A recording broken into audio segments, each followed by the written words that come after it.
जनकपुरबाट यात्राको क्रममा म जाँदै गर्दा सप्तरी र सुनसरीको सिमानामा पर्ने सबभन्दा ठुलो नदी सप्तकोशी नदी।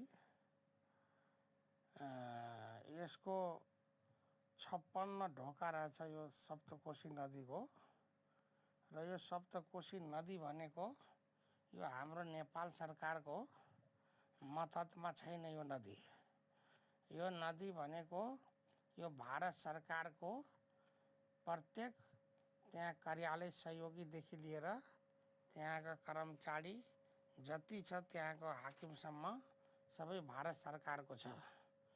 यो ढोका कुन ढोका खोल्ने यो बाहिर यो नदीको त्यो सबै भारतीयले आफ्नै अनुकूल खोल्ने हो।